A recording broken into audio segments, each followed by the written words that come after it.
Pertama, periode utama. Contoh, musik klasik, alat musik, jenis-jenis musik klasik, musik klasik, dan kesimpulan.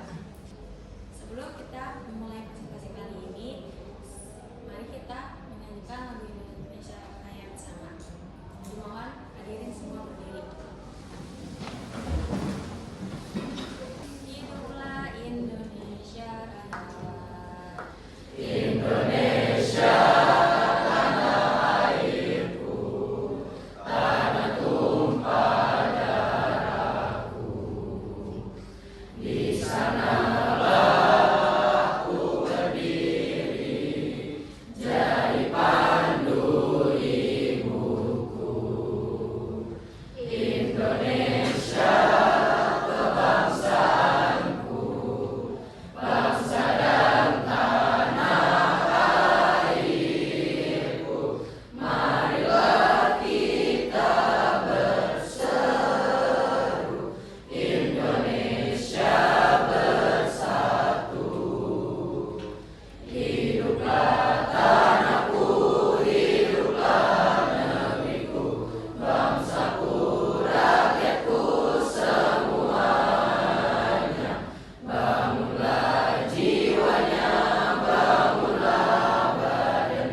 Pertama-tama saya akan menjelaskan apa musik klasik itu.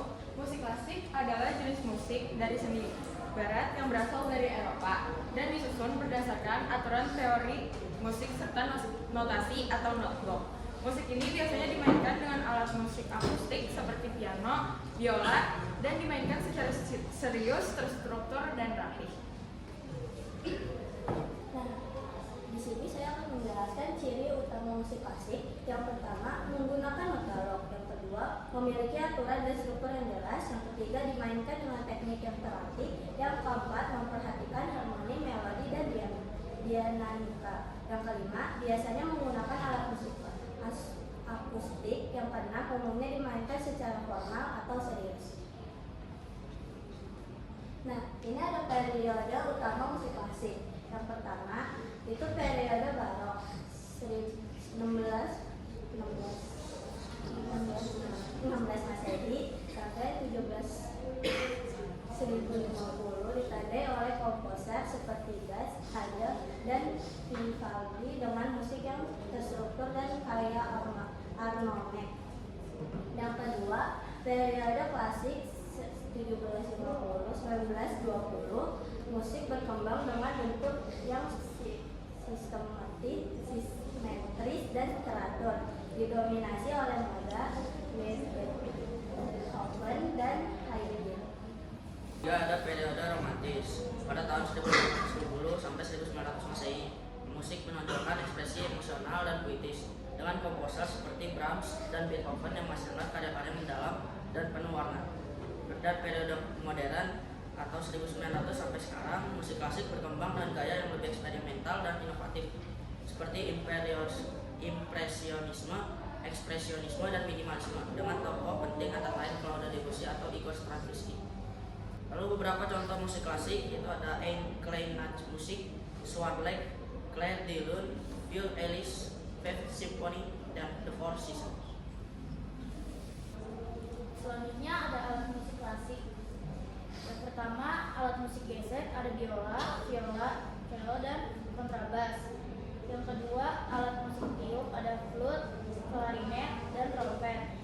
Yang ketiga ada alat musik ukur, yaitu timpani. Yang keempat ada alat musik papan nada, yaitu piano dan organ. Selanjutnya ada jenis musik klasik. Yang pertama itu ada notasi Gregorian, adalah ketika bagian terbentuknya musik klasik di sini telah ada dari tahun 590 Masehi. Notasi ini memiliki 4 garis bawah not dan tidak ada irama yang menentu, hanya mengandalkan persamaan dan hitungan penyanyian. Kedua, organ.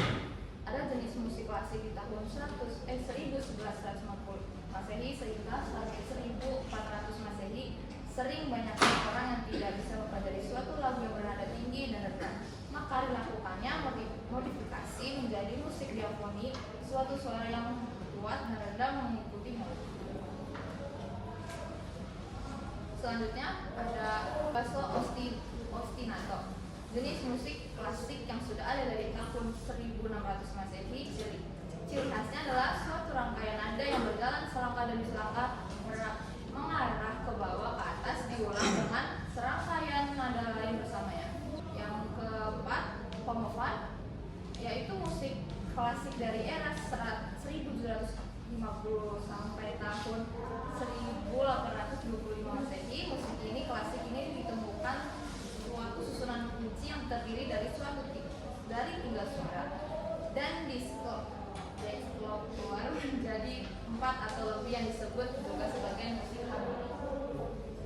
Kemudian ada polifoni, yaitu jenis musik klasik yang telah ada dari zaman barok dari tahun 1600 sampai 1750. Musik ini adalah jenis musik yang memakai teknik kontrapung karena hampir seluruh seniman musik tahun tersebut memakai teknik kontrapung. Kemudian yang terakhir ada musik klasik era modern. Musik ini muncul dan berkembang terus di era modern saat ini. Perkembangan ini dimulai sejak 1910. Banyak musik yang tergolong pada musik klasik yang terkenal di era modern seperti rock, blues, musik keagamaan, dan musik tradisional. Selanjutnya ada fungsi musik klasik, yaitu pertama sebagai sarana hiburan dan apresiasi seni, kedua sebagai media pendidikan dan pembelajaran musik, ketiga sebagai sarana ekspresi perasaan dan kreativitas seniman, keempat sebagai musik pengiring acara formal dan keagamaan, kelima sebagai sarana relaksasi dan peningkatan konsentrasi, keenam sebagai bagian dari pelestarian budaya dan sejarah musik dunia. Dan lanjut ada kesimpulan. Musik klasik merupakan jenis musik yang memiliki nilai seni tinggi dan aturan komposisi yang jelas. Musik klasik dikembangkan melalui beberapa periode dengan ciri khas masing-masing. Selain berfungsi sebagai hiburan, musik klasik juga berperan penting dalam pendidikan dan pengembangan. Silakan kelompok 1. Kenalkan, nama saya Gabriel Faisal Sulaistianto, nomor absen 14. Nah, kira-kira dari alat musik klasik ini biasanya dimainkan di mana ya? Apakah di sebuah orkestra atau di mana?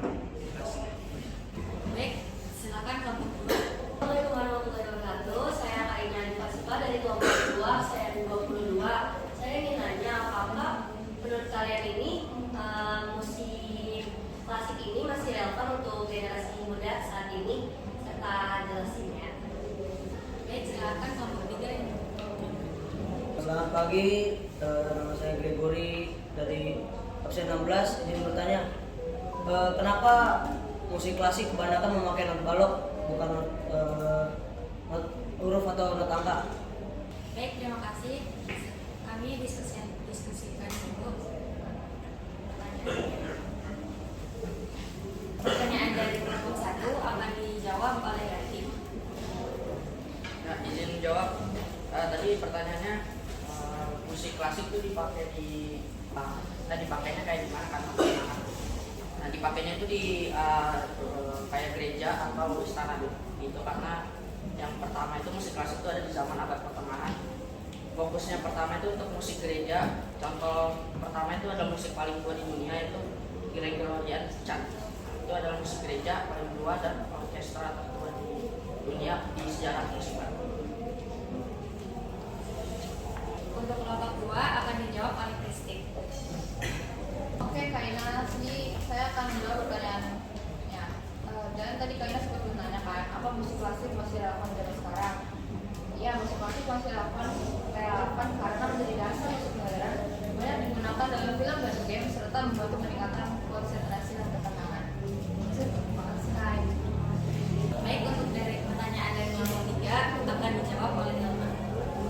Oke, untuk jawabannya pertama karena lebih visual, lebih detail dan juga standar global. Nah, lebih visual itu figur dan nada terlihat jelas dari posisi gambar, bukan sekedar angka.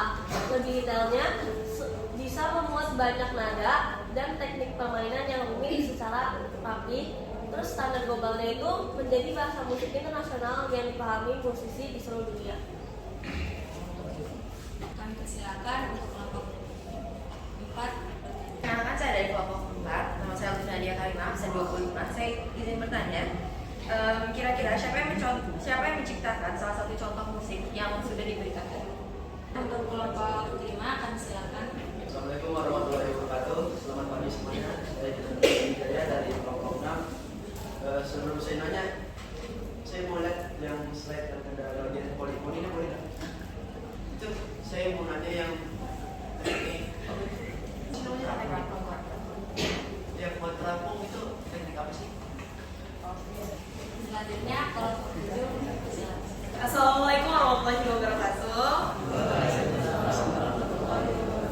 Perkenalkan, saya Clara Alif Octavia dari kelompok 7. Sebelumnya saya izin bertanya untuk kelompok 5, bagaimana sih pengaruh musik klasik terhadap kehidupan sehari-hari, sedangkan kita kan mungkin kebanyakan dari kita tuh mengalami atau melihatnya tuh musik modern gitu.